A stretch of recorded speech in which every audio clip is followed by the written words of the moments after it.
All right, everybody. So I just posted the full match video of the May 22nd match 2021 at LCSA Gun Club. This is a 3-gun match. In this month's match, we had a special class called the PDW class.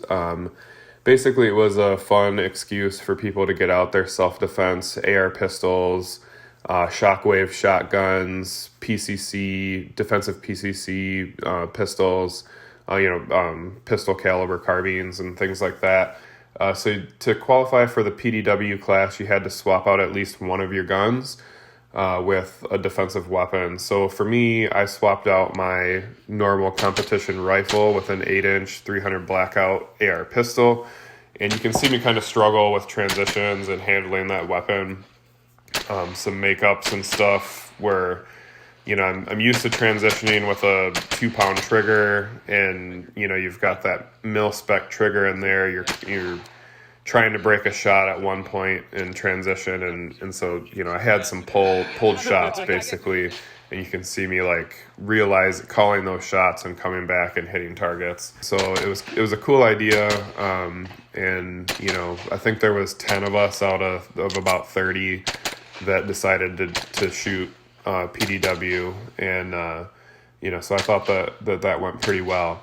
I'm gonna try and do the 3 of the base stages that are all pretty simple, relatively fast here in this first video, and then I'll do stage 4 and 5 where I had some mistakes and they have a little bit more planning to them, and I want to kind of talk about the bigger mistakes that I made, so I'll do those in a separate video just to try and keep these a little shorter.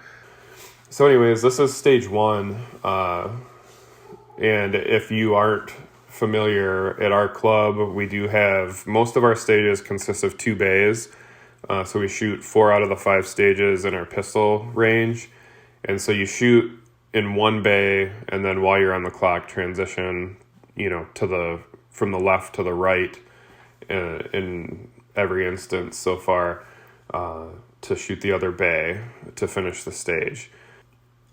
So here we have Texas Star. If we're starting on the left, let's kind of zoom in here on the first bay. And you have the Texas Star and 3 steel poppers, and then the rest is paper. You had the option of running this all pistol and not having to do a weapons transition and just dumping or holstering your pistol and moving to bay 2, where you would be all rifle, because you couldn't use your pistol over there and no one's going to slug all that paper with their shotgun. So everybody shot rifle in the right-hand bay. Most people, and myself included, chose to shoot shotgun at the steel and then transition to pistol for the paper and then dump the pistol, move over to the right-hand bay for the rifle.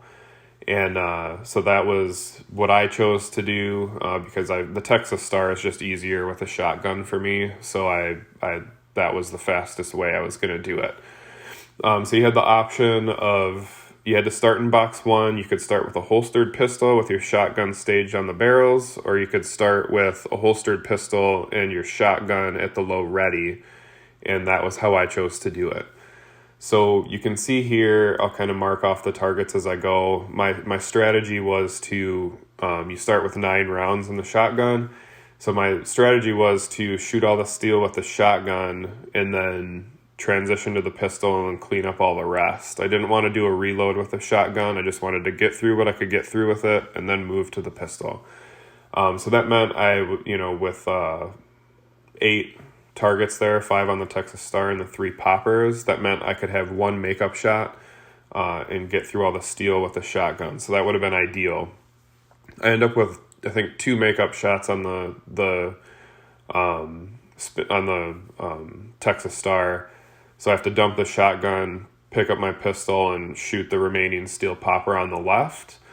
So you'll see that here. And then I transition to box 2, hit that paper, and transition to box 3 to finish up the 2 paper targets there. And then I typically don't hot holster my pistol. I just dump it. So I had to kind of take a step back. I believe the dump box was in box 1. And or next to, in between box 1 and box 3. So I dump my pistol and then move over to the rifle. And then, so the rifle in bay 2, as we zoom into that side, is in the center table. So as you came around from the left side, you're coming in from the left into this stage. You had to come to the center table, pick up your rifle, and then you could shoot the targets in any order you wanted. So that's this, this bay is pretty straightforward. Pick up the rifle, go to box 1, hit that target. You'll see me overstep box 2 temporarily to shoot through that little narrow alley on that paper target. But I catch myself, go back and shoot it, and then there's in box 3, you have the one paper target kind of hidden between the barrels. And then moving to box 4, you had to shoot the one paper through the window, and then you have the second paper that's straight ahead. And then you go to box 5, and I skip the left-hand IDPA target. I forget about it, and I shoot the 4 paper targets around the barrels. And then I stop and have to restart to shoot that last paper target. I kind of chalk that up to just unfamiliarity with the gun. I'm focused more on do I have this shouldered properly? What's my sight alignment than where I am in the stage? And so you see me with the rifle kind of lose track of where I am in the stage. And I knew that target was there when I was doing my stage planning. I just, got kind of lost in handling that gun and forgot it. But anyways, I'll run the video of this stage here, and we'll move on to stage 2 and go from there. Is this shooting ready? Yep. Stand by.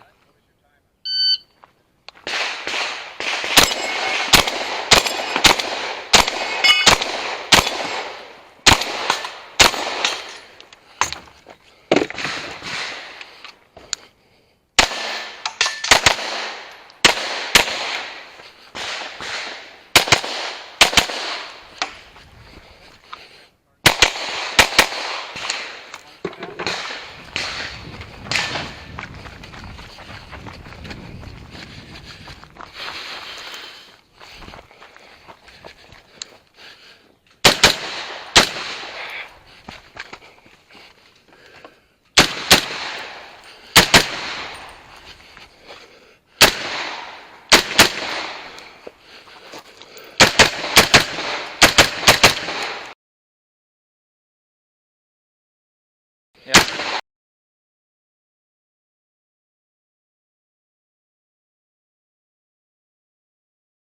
All right, so here is stage 2. The overview of stage 2. We've got steel and paper targets on the left and all steel targets on the right.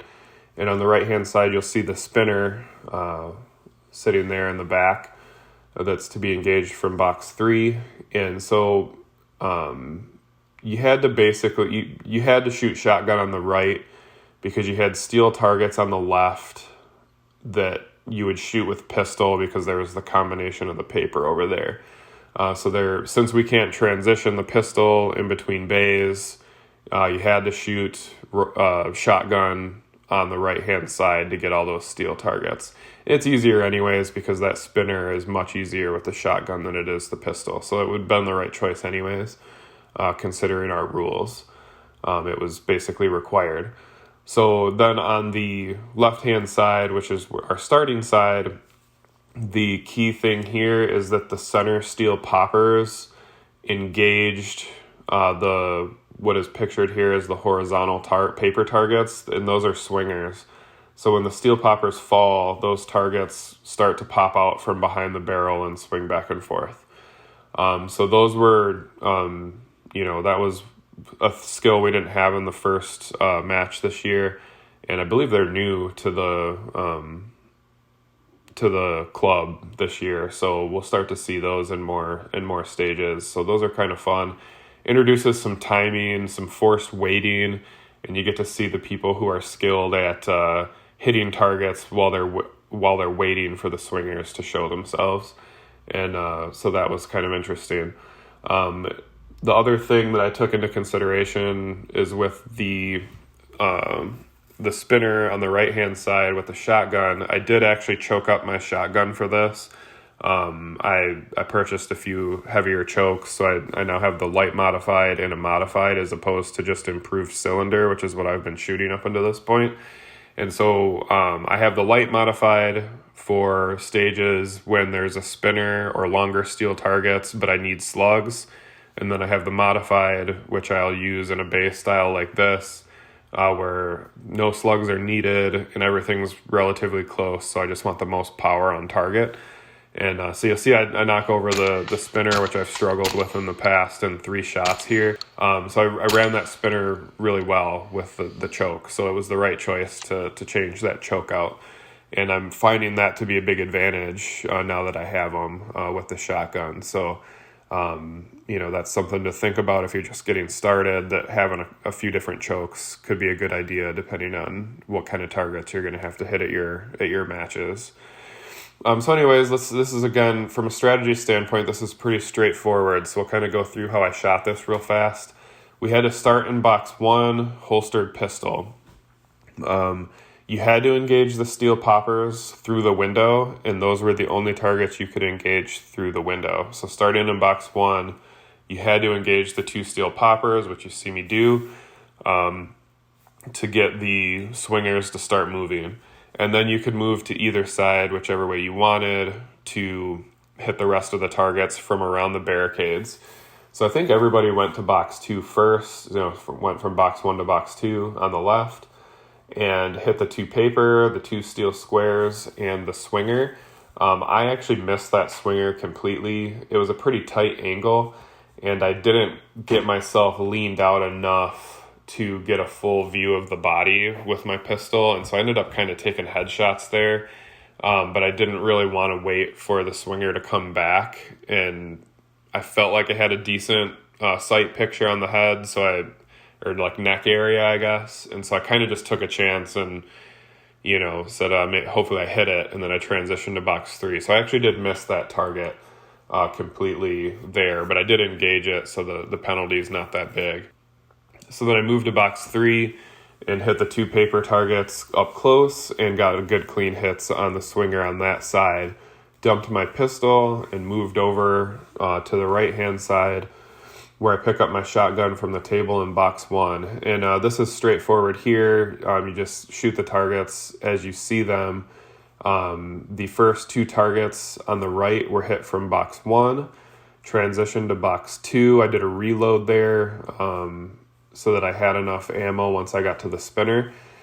From box 2, as I came into box 2, I hit the 2 targets on the right and then swung around the fence to hit the 2 targets on the left. And then transitioned to box 3, hit the steel targets on the right, and then finished up the poppers and the spinner on the left. And so again, this stage pretty straightforward here.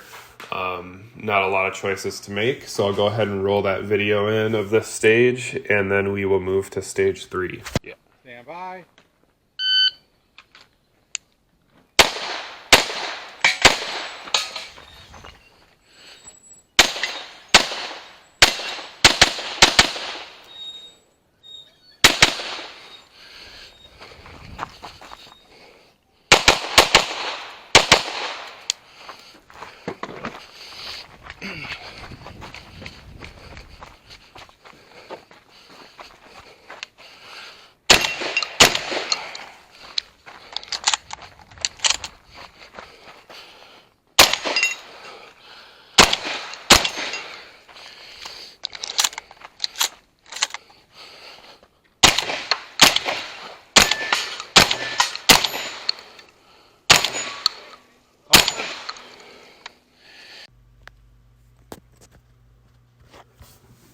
All right, so here's stage 3. So stage 3 was my last stage of the day, and I ended up getting a nosebleed right before I started the stage. Thought I had it stopped, and then as I'm finishing up the inline steel plate rack at the beginning of the stage, I start to feel it come back.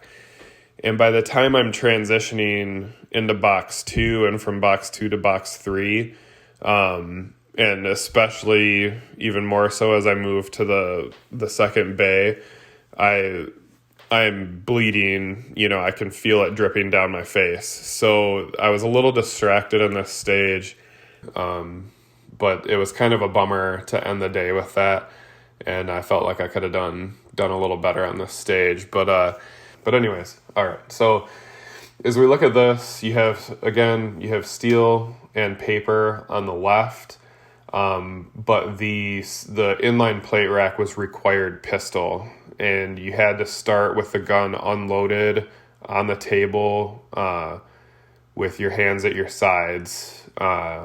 And so you had an unloaded start with the pistol, and you had to engage that steel with the pistol.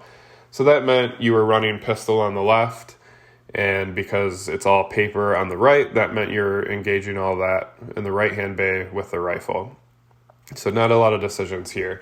The inline plate rack are steel targets. They get progressively smaller as they get farther away from you, so you knock them down in line.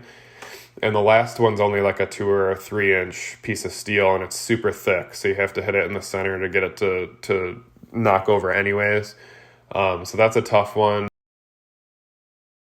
So we'll just kind of go through this real quick.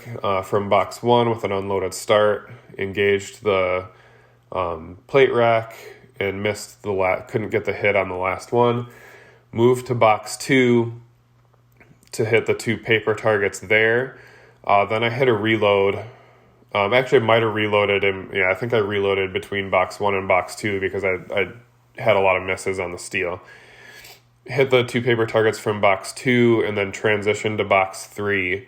So you had to engage the 4 paper targets on the right and the 1 paper target on the left from box 3 moving forward, and you had to watch your 180 to not get disqualified. So you engaged the targets on the right through the window, and so I kind of stepped into box 3, hit the target on the left, and then engaged through the window as I crossed past the windows, hit the targets in the windows. And then I hit one more reload just to be sure, because I had totally lost track of my round count at this point. I hit one reload as I stepped to the forward part of the box to shoot the last 5 paper targets through the window. And then you dumped your pistol on the table there. Then you run from there over to bay 2 to pick up your rifle and, simple and straightforward, just engage those targets. The no-shoot portions on these targets are accurate as to what we had. So you had to be a little careful where you were hitting most of the targets. So I had one jam with the second target on the left, I believe, just a failure to extract, and so I just did a tap rack and continued going on. And you see a few makeups where I wasn't sure if I got my hits, trying to avoid the no shoots, and then slow and deliberate on the last 3 targets there. But anyways, that is stage 3. So I'll go ahead and run that video now to get through this. And that's going to be it for this video, the first 3 stages of this match. But yeah, hopefully this helps you just kind of see what stages look like. And so maybe it'll make it a little less intimidating for you, because it's pretty simple when you look at diagrams to come up with a plan.